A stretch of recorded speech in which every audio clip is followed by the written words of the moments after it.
Okay, so let's start our main topic, that is the perturbation theory. Perturbation theory. Let's start this topic. Perturbation theory. What do you mean by the perturbation theory? और इस perturbation theory से हम क्या-क्या results निकाल के लेकर आते हैं, क्यों ये applicable होते हैं, वो सारा सिस्टम मैं आपको समझाऊंगा और फिर हम इसको डिटेल से आपसे पढ़ेंगे। देखो बेटा ध्यान से सुनिएगा, मैंने आपको कल भी बताया था कि किसी सिस्टम की स्टेट को, अवस्था को हम वेव फंक्शन से बताते हैं और ये वेव फंक्शन बेटा हमें मिलता है by solving the Schrödinger wave equation. But the solution of this equation is not so easy. अगर हमारे पास जो पोटेंशियल है किसी सिस्टम का वो इजीली रिटर्न है, वो सिंपल वे में रिटर्न है, तो बेटा हम इस इक्वेशन को सोल्व कर सकते हैं, अन्यथा हम इस इक्वेशन को सोल्व नहीं कर सकते। और जब हम इस इक्वेशन को सोल्व नहीं कर सकते, then we need a another theory and this theory is called perturbation theory. इतना हमने लास्ट क्लास में बेटा आपको बता दिया था कि क्या बेटा, the state of quantum system is determined by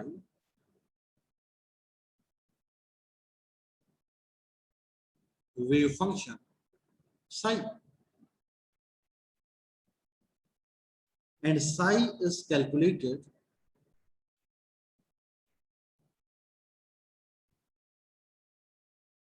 by using Schrodinger wave equation. And Schrodinger wave equation is solvable only when potential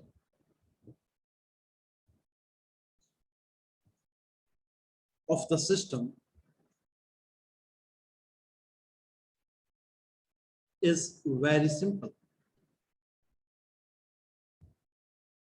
or this equation is solvable for ideal system, for ideal system। इतना बेटा हम last class में जो है बात की थी। अब बेटा मैं आपको बहुत डिटेल से बताता हूं एक एक चीजें कि किस तरीके से क्या चलता है। But when the potential of the system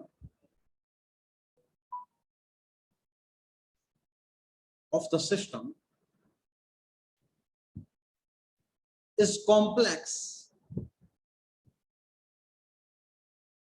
then this equation is not solvable. At that time, we need another approximation method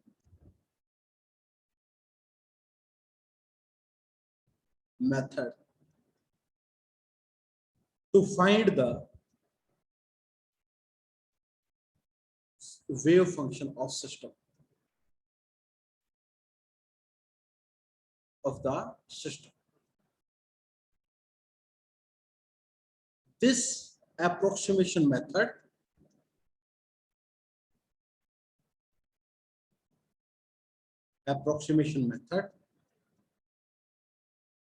is either, अब बेटा जो approximation methods है वो either क्या हो सकता है बेटा, आपकी ये perturbation theory is either the perturbation theory is either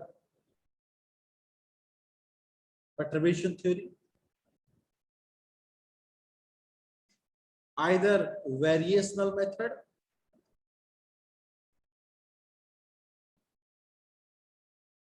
and WKB method.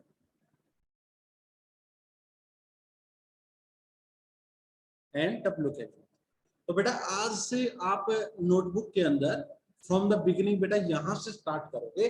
मैं यहाँ से आपको डिटेल से लिखवा भी रहा हूँ एज ए नोट्स, और बेटा ये का ये आप नोट भी करोगे, मैं आपको ये पीडीएफ भी शेयर करूंगा। ओके बेटा, मैं क्या कहना चाह रहा हूँ बेटा, इस पैराग्राफ में आपने सुना कि सिस्टम की अवस्था को वेव फंक्शन साई बताएगा, और इस साई को हम कैलकुलेट करते हैं बाय सॉल्विंग दिस इक्वेशन। लेकिन बेटा ये इक्वेशन सोल्वेबल तभी होती है जब पोटेंशियल जो है वो आपका बहुत सिंपल वे में लिखा हो। या बेटा मैं ये कह सकता हूँ पोटेंशियल सिंपल वे में किसका लिखा जाता है बेटा, आइडियल सिस्टम्स का लिखा जाता है, जैसे कि पार्टिकल इन इनफाइनाइट बॉक्स, जैसे कि हार्मोनिक ऑसिलेटर, जैसे कि एक हाइड्रोजन एटम, ये एक आइडियल सिस्टम्स हैं। तो इनका हम पोटेंशियल इजीली लिख सकते हैं, और इन पोटेंशियल के लिए इक्वेशंस को हम इजीली कैलकुलेट कर सकते हैं। बट जिन इक्वेशंस का पोटेंशियल कॉम्प्लेक्स हो, जैसे कि बेटा मैंने आपको बताया हीलियम एटम, इस एटम में आपके 2 इलेक्ट्रॉन्स होते हैं, वो आपस में इंटरेक्ट करते हैं, तो इनका पोटेंशियल इतना इजीली हम नहीं लिख सकते। तो for this type of system हम बेटा जो है आपकी स्क्रोडिंगर वेव इक्वेशन सोल्व नहीं कर सकते। सो बेटा हमें अनदर मेथड चाहिए, अप्रोक्सीमेट मेथड चाहिए, और वो अप्रोक्सीमेट मेथड्स क्या है बेटा, आपकी perturbation theory, variation method and बेटा डब्ल्यूकेपी methods. So these are some approximate methods to find the solution of a system. बेटा सिस्टम का सॉल्यूशन का मतलब क्या होता है बेटा, उस सिस्टम का वेव फंक्शन निकालना, उस सिस्टम की आइगन वैल्यूज निकालना, वो बेटा उस सिस्टम का सॉल्यूशन होता है। ओके बेटा, तो these are the theories by which we solve these type of problems. Okay, now let's start perturbation theory. अब बेटा मैं परटर्बेशन थ्योरी का, हमने सबसे पहले आपको ये बताया कि परटर्बेशन थ्योरी की जरूरत क्यों पड़ी। अब मैं आपको बताऊंगा बेटा इस थ्योरी में क्या होता है। बेटा देखो यहां तक आपको समझ में आ गया बेटा? हाँ जी, यस सर। ओके बेटा, नाउ परटर्बेशन थ्योरी में एक्चुअली होता क्या है, ध्यान से सुनिएगा बेटा।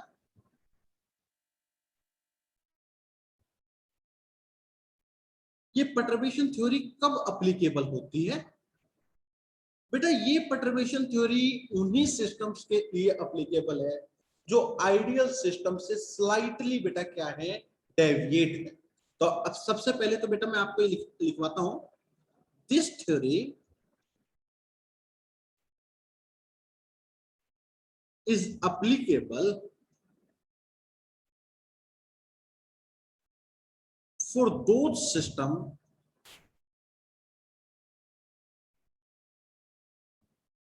which are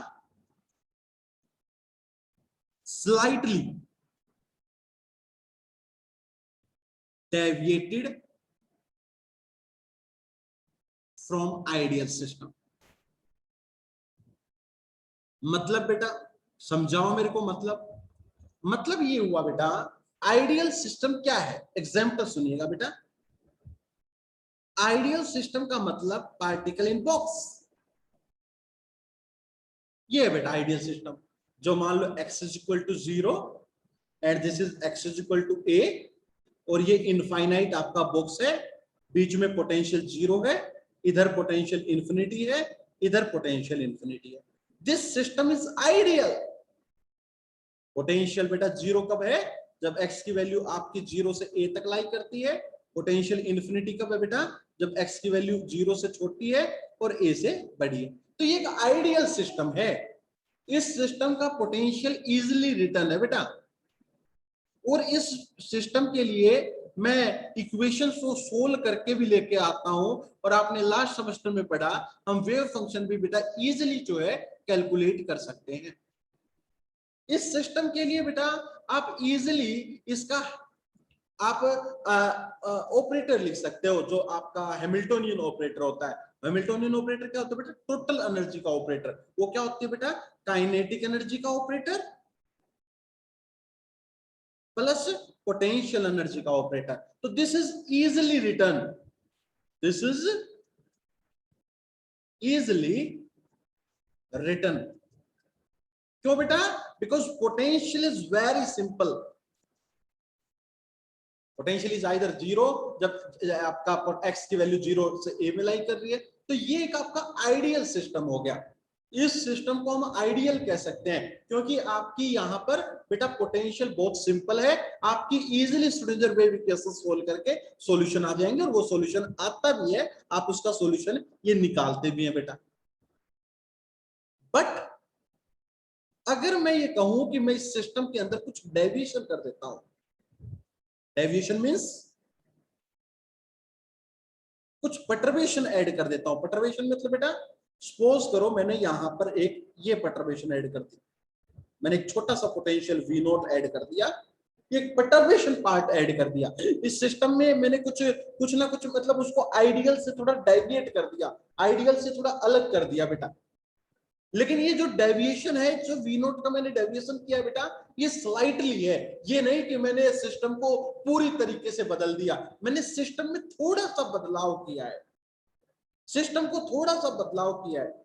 नाउ ये अगर 0 है, ये a/2 है, ये 3a/2 है, और ये a है, तो इसका पोटेंशियल अब कितना हो गया बेटा? 0 कब है? जब x की वैल्यू 0 से बड़ी है, a/2 से छोटी है, या 3a/2 से बड़ी है और a से छोटी है। और इसका पोटेंशियल की वैल्यू V नोट कब है बेटा? जब x की वैल्यू 3a/2 से छोटी है और a/2 से बेटा क्या है आपकी बड़ी है। a/4 लो बेटा, a/4 3a/4 ये बनेगा a/4।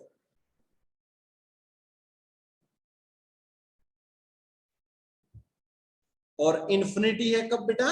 जब x की वैल्यू 0 से छोटी है और x की वैल्यू a से बड़ी है। नाउ इस सिस्टम को अगर मैं दोनों सिस्टम की बात करूं तो this system is ideal and this system is perturbed, this is perturbed system, this system is ideal system. अब आइडियल सिस्टम की डेफिनेशन क्या बनेगी बेटा? ऐसा सिस्टम जिस सिस्टम का पोटेंशियल बहुत सिंपल हो और उस पोटेंशियल को जब मैं श्रोडिंगर वेव इक्वेशन में पुट करूं तो वो इजीली सोल्व होकर निकल जाए, ऐसे सिस्टम को हम आइडियल सिस्टम कहेंगे। और perturbed सिस्टम बेटा, the system is complex, the potential is complex and Schrodinger wave equation is not solvable for that potential. This type of system is called perturbed system बेटा। लेकिन जो आपकी perturbation theory है ये applicable तभी होगी जब आपका जो perturbed system है बेटा वो स्लाइटली डेविएट है किससे बेटा? आइडियल सिस्टम से। ये नहीं कि आपने बहुत ज्यादा बदलाव कर दिया। Clear? At that instant this theory is applicable. अगर आप बहुत ज्यादा बदलाव कर दोगे सिस्टम में then this theory is not applicable. So this is the very first point about this. This theory is applicable for those systems which are slightly deviated from the ideal system. Now what is the ideal system? What is the perturbed system? Ideal system वो system है जिनका potential simple way में लिख सकते हैं और उससे हम श्रोडिंगर वेव इक्वेशन को सोल्व कर सकते हैं। परटर्ब्ड सिस्टम कौन सा है बेटा? जिसका पोटेंशियल कॉम्प्लेक्स है, हम इजीली नहीं लिख सकते और जिससे श्रोडिंगर वेव इक्वेशन सोल्वेबल नहीं है। मैं लिखता भी हूं कि आइडियल सिस्टम एक्चुअली में है क्या। आइडियल सिस्टम क्या है?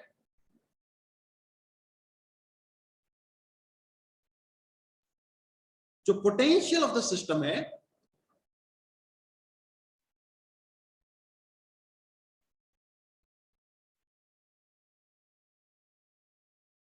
is simple and Schrodinger wave equation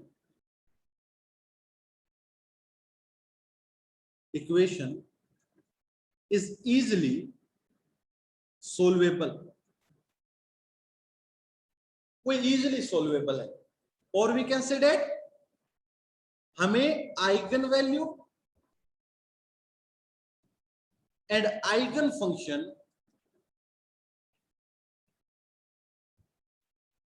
are known, जिसका पता हो बेटा, नोन, जिसके आइगन वैल्यूज और आइगन फंक्शन हमें पता हो, ऐसे सिस्टम को हम आइडियल सिस्टम कहेंगे। Example particle in infinite box. तो इस सिस्टम का पोटेंशियल बहुत इजी लिख सकते हैं, और इस श्रोडिंगर वेव इक्वेशन सोल्वेबल है। और आइगन वैल्यूज की बात करें तो हम लिखते हैं √2/a sin n πx/a। ये इजीली हमें नोन है, इजीली इक्वेशन को सोल्व करके निकल के आता है। और अगर आइगन वैल्यूज की बात करूं तो आपने शायद एनर्जी, आपने कभी शायद एनर्जी की भी बात की हो, n², बताओ बेटा याद है तो किसी को, π² h² upon 2ma²। This is the energy in the case of a particle in infinite box. तो ये एनर्जी और वेव फंक्शन इजीली नोन हो, ऐसे सिस्टम को हम आइडियल सिस्टम कहेंगे। क्लियर? और अगर हम बात करें परटर्ब्ड सिस्टम की, तो परटर्ब्ड सिस्टम क्या कहेंगे बेटा? वो सिस्टम जिसके अंदर जो पोटेंशियल है of system is complex. Complex number नहीं बेटा, a + i भी नहीं कह रहा मैं। Complex means it is difficult expression, hard expression. और we can say that Schrödinger wave equation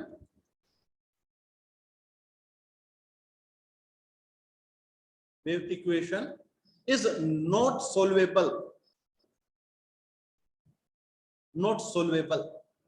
or we can say that eigen function and eigen values are not known। इस case में अगर equation solvable नहीं होगी तो वो value हमें known नहीं होगी। The eigen value and eigen function are not known।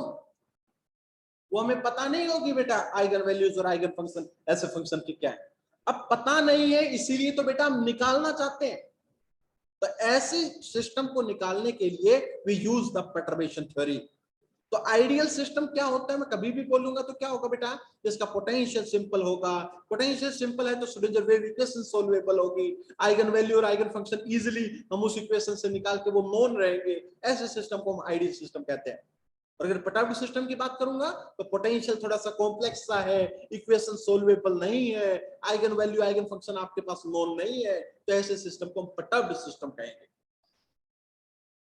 Clear? The first thing clear बेटा, बताओ प्लीज। तो अब परटर्बेशन थ्योरी आपकी एप्लीकेबल तभी रहेगी when system is slightly deviated from the ideal. Ideal से थोड़ा सा बेटा उसमें क्या होगा, बदलाव होगा, तो स्लाइटली परटर्ब्ड होगा। स्लाइटली परटर्ब्ड सिस्टम, उसी के लिए परटर्बेशन थ्योरी एप्लीकेबल है। यह नहीं है कि आप बहुत ज्यादा परटर्बेशन अप्लाई कर दिया। परटर्बेशन मींस, अगर परटर्बेशन की मीनिंग बात करो तो परटर्बेशन मींस डिस्टरबेंस।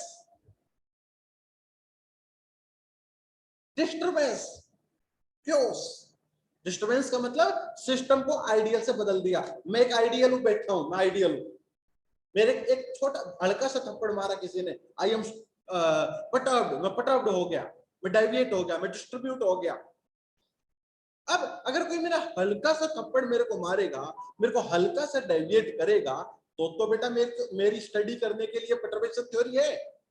लेकिन अगर मेरे को कोई इतना ज्यादा मार जाएगा कि मैं सिस्टम ही बदल जाएगा, तो बेटा मेरी स्टडी नहीं कर सकते आप परटर्बेशन थ्योरी से। तो this is very first point, जिन थ्योरीज के लिए, जिन सिस्टम को लिए जो सिस्टम स्लाइटली डेविएट है, उन्हीं के लिए परटर्बेशन थ्योरी एप्लीकेबल है। बताओ बेटा first of thing we recognise और नॉट। हाँ जी बेटा बताओ first point. Yes sir. Okay yes sir. एक एक बात को क्लियर करेंगे, एक एक बात क्लियर करेंगे। नाउ द सेकंड पॉइंट, ये थ्योरी और किसके लिए एप्लीकेबल है जी? Actually what do you mean by the Hamiltonian? Hamiltonian का मतलब होता है बेटा total energy of the system. Hamiltonian का मतलब क्या बेटा? Total energy of the system. ये कह रहा है जिस सिस्टम के लिए हैमिल्टोनियन ऑफ द सिस्टम है, इस परटर्ब्ड सिस्टम का जो हैमिल्टोनियन है, जो एनर्जी है, अगर हम उसको लिख सकें, the sum of Hamiltonian of ideal system plus Hamiltonian due to the perturbed system. I can express this. पहले लिखता हूं फिर मैं समझाता हूं क्या. This is applicable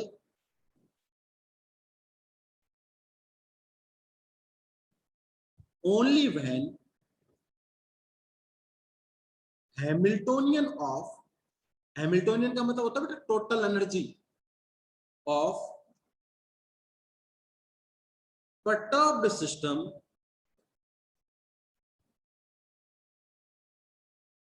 is written as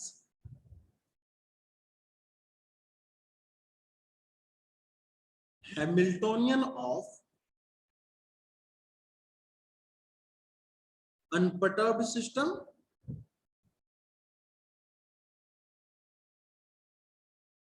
plus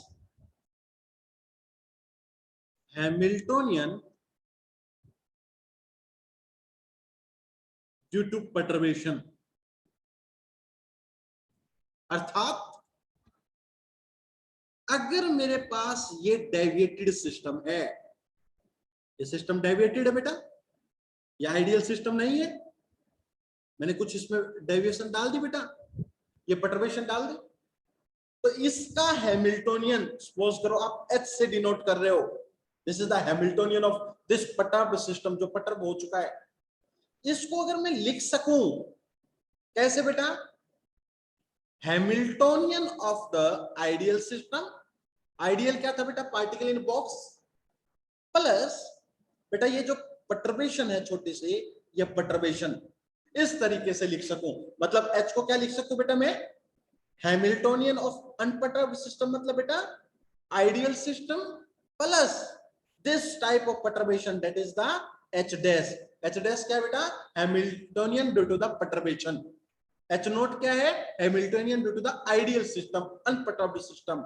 H क्या है बेटा, total Hamiltonian of the perturbed system. तो जिस सिस्टम के लिए मैं इस तरीके से हैमिल्टोनियन लिख सकूं, मतलब सेपरेट कर सकूं बेटा हैमिल्टोनियन को. Hamiltonian is what, the total energy of the system, the total energy operator of the system. Hamiltonian क्या है, is total energy, that is the kinetic energy plus potential energy.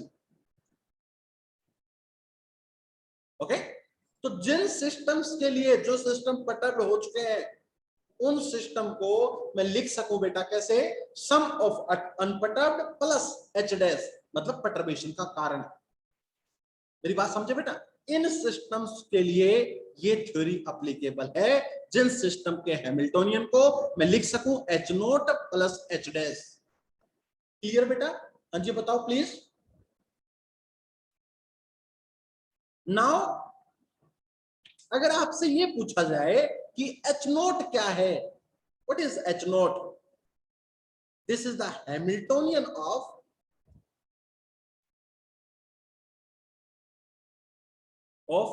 Unperturbed system. Unperturbed system मतलब बेटा बताना, ideal system या वो system जिस system की eigen value और आइगन फंक्शन हमें पता है. The system for which we know the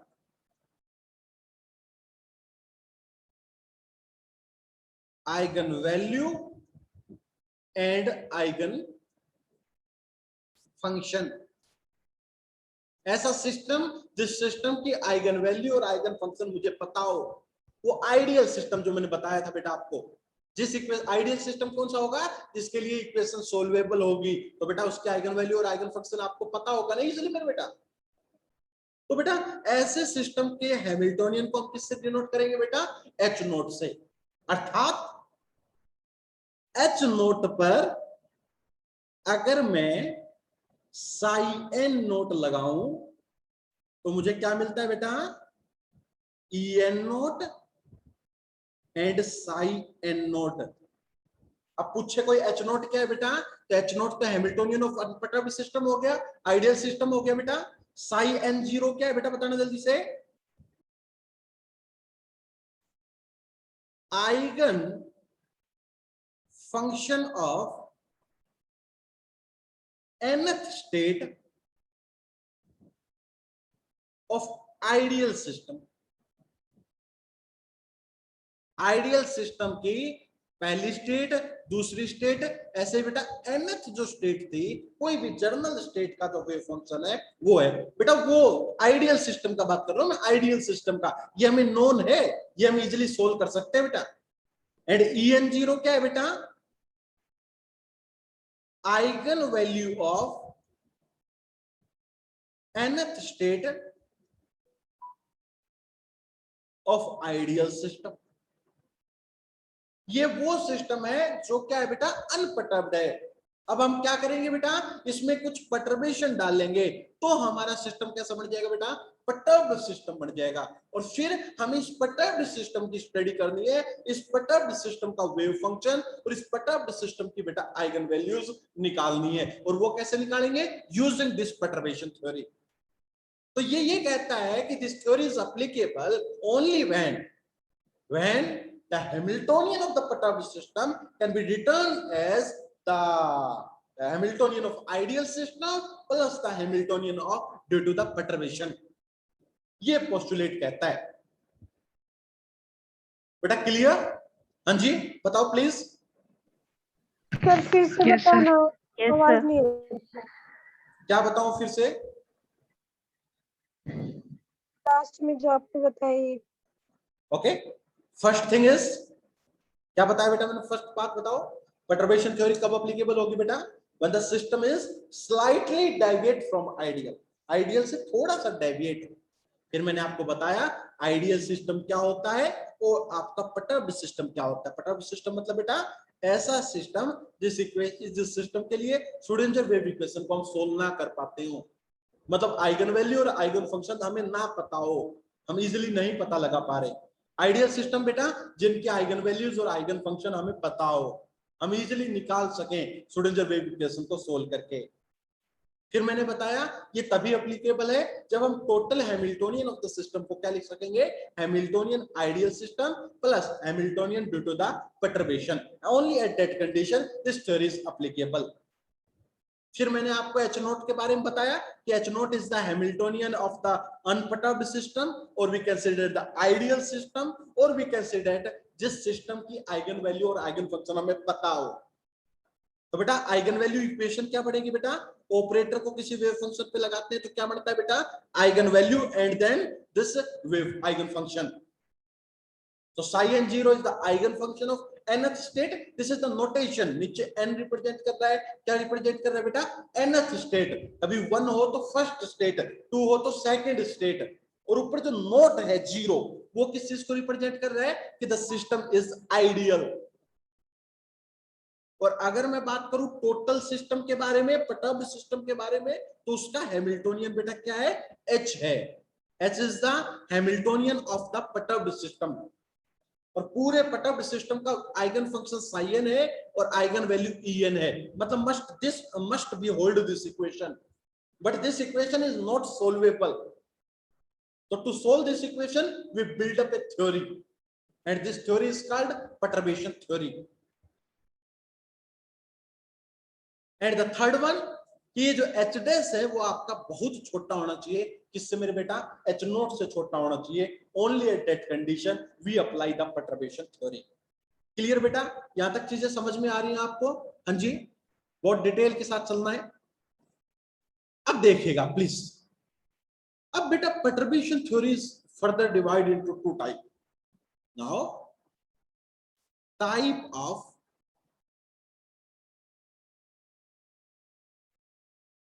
perturbation theory.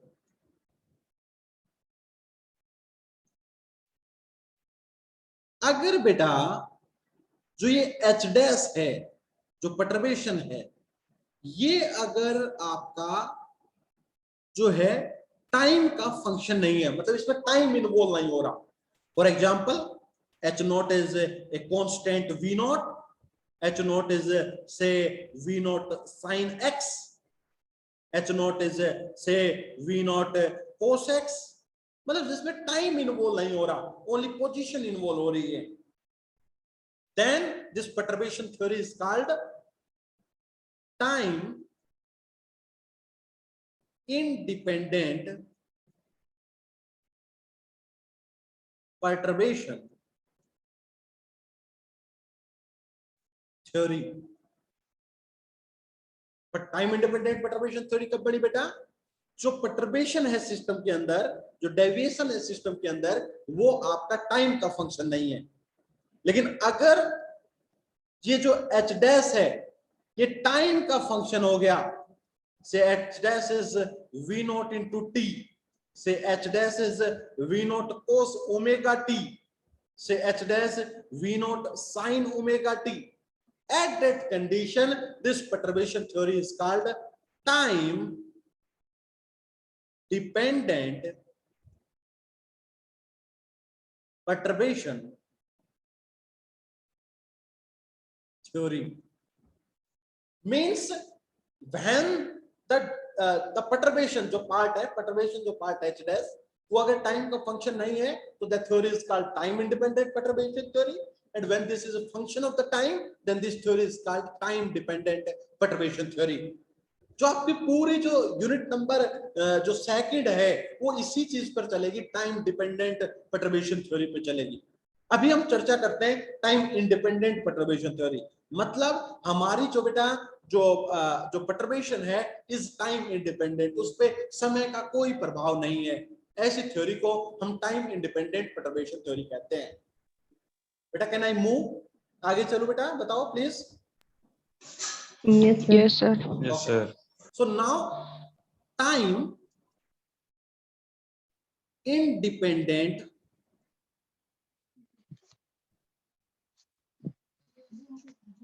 and perturbation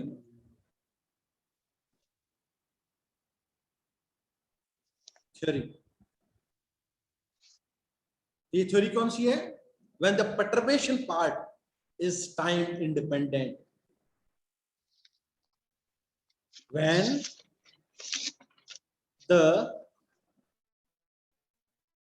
perturbation, that is h dash, is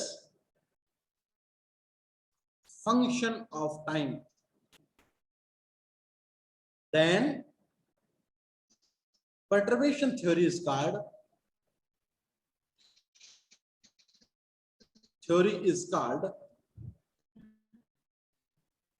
time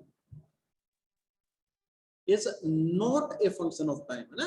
function of time का नहीं होना चाहिए बेटा। then is called time independent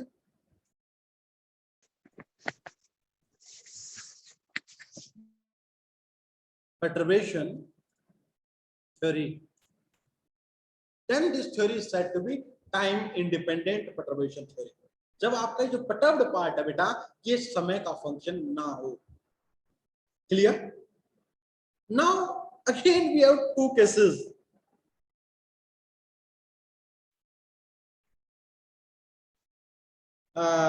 non-discernate case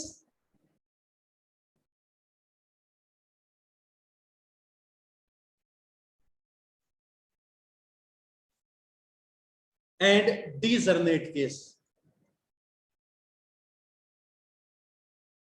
now this time independent theory is again we have two separate cases। the one is say we can say that the non-discernate case and other is the discernate case। now what do you mean by the non-discernate and discernate? सुनिएगा ध्यान से बेटा। अगर हमारा जो ideal system है, जो ideal system है, आइडियल सिस्टम, उस सिस्टम की ये स्टेट्स हैं। These are the states of the system. अगर बेटा हर एक स्टेट के लिए फॉर ईच स्टेट बेटा अलग आपकी आइगन वैल्यू हो, मतलब हर एक स्टेट की अलग आइगन वैल्यूज हो, then this case is said to be non-discernate case। Statement wise लिखता हूं। for every eigen function या eigen state there is a separate eigen value. Yeah, or we can say that each eigenstate having different eigen value. अगर ऐसा case है, हर एक state के eigen value अलग है, एक क्लास में 50 बच्चे हैं और 50 के 50 बच्चों के अलग अलग नंबर आते हैं, तो हम उस बच्चे को, उस क्लास में हर बच्चे को मैं नंबर से भी बुला सकता हूं कि भाई 30 नंबर वाला बच्चा खड़ा हो जाए, एक ही तो खड़ा होगा. ऐसे केस को नॉन डिजर्नेट केस कहते हैं कि हर एक आइगन स्टेट की, आइगन स्टेट क्या है बेटा, अलग अलग स्टेट्स है, हर एक आइगन स्टेट की अलग अलग आइगन वैल्यू है. जैसे उदाहरण दिया, एक क्लास में 30 बच्चे हैं और 300 बच्चों के अलग अलग नंबर आते हैं, तो वो एक नॉन डिजर्नेट केस हो गया, वो एक नॉन डिजर्नेट सिस्टम हो गया, जिस सिस्टम के अंदर हर एक स्टेट की अलग आइगन वैल्यूज है. बट अगर मैं बात करूं डिजर्नेट केस, अब अगर एक क्लास में 3 बच्चों के सेम नंबर हैं, then this system is called discernate case. फिर मैं अगर एक उस नंबर वाले को खड़ा करूंगा तो 3 बच्चे खड़े होंगे, मतलब तीनों की एक स्टेट है. Means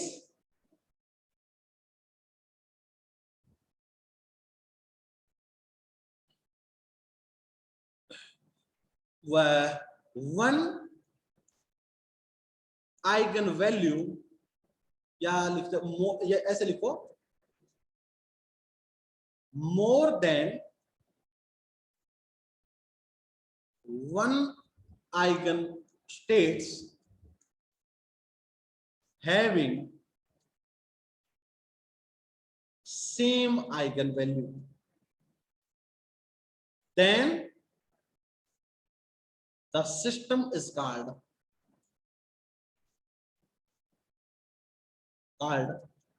degenerate system. ऐसे सिस्टम को डिजर्नेट सिस्टम कहेंगे जब एक सिस्टम के अंदर 2-3 आइगन स्टेट्स की सेम एनर्जी हो जाए. एक क्लास के अंदर 5 बच्चों के सेम नंबर आ जाए, तो उसको हम क्या कहेंगे बेटा, डिजर्नेट केस कहेंगे. सो अब हम time independent perturbation theory for non degenerate case करेंगे, and then time independent perturbation theory for degenerate case करेंगे. नॉन डिजर्नेट का मतलब बेटा, ऐसे सिस्टम को पढ़ेंगे जिस सिस्टम में हर एक स्टेट की अलग आइगन वैल्यूज होंगी, और उस सिस्टम में परटर्बेशन करेंगे, वो परटर्बेशन बेटा टाइम इंडिपेंडेंट होगी.